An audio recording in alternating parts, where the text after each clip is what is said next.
सपनों की एक नई सुबह थी।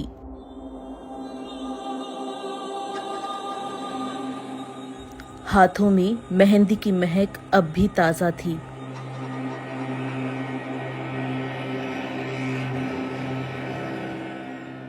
और आंखों में एक सुनहरी जिंदगी की चमक। लेकिन किसे पता था कि प्यार की ये दास्तां सिर्फ कुछ दिनों में सिमट कर रह जाएगी। पहलगाम की खूबसूरत वादियां वहां आए लोगों के लिए काला दिन बन गई।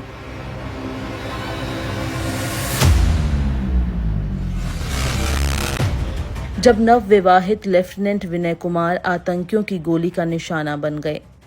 नेवी लेफ्टिनेंट विनय कुमार, जिनकी उम्र मात्र 26 साल थी, आतंकियों के कायराना हमले का शिकार हो गए।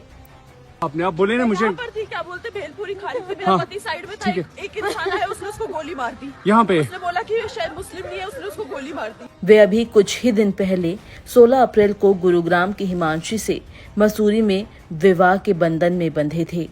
जिंदगी ने जैसे उनके लिए एक नई सुबह शुरू की थी, लेकिन किस्मत को कुछ और ही मंजूर था।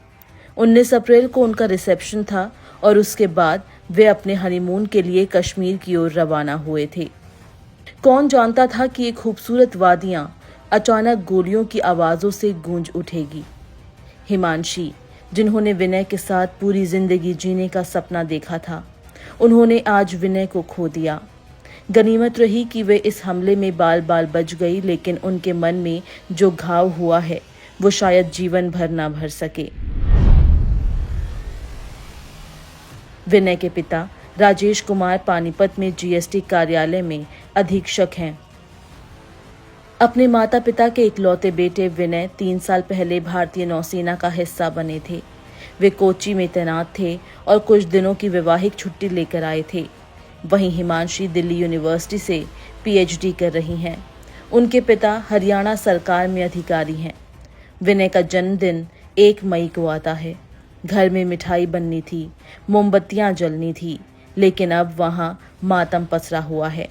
बहन सृष्टि रातों रात जम्मू के लिए रवाना हुई और घर के बाहर खामोश पड़े रिश्तेदार और परिचित बस एक ही सवाल लिए खड़े हैं। दादा हवा सिंह और घर की महिलाएं अब तक इस बात से अनजान हैं कि घर का चिराग बुझ चुका है। कोई कैसे बताए एक माँ को कि उसका बेटा अब लौट कर नहीं आएगा। बता दें कि मिनी स्विट्जरलैंड कहे जाने वाले पहलगाम के पहाड़ी क्षेत्र बैसरन में मंगलवार को बड़ी संख्या में पर्यटक पहुंचे थे।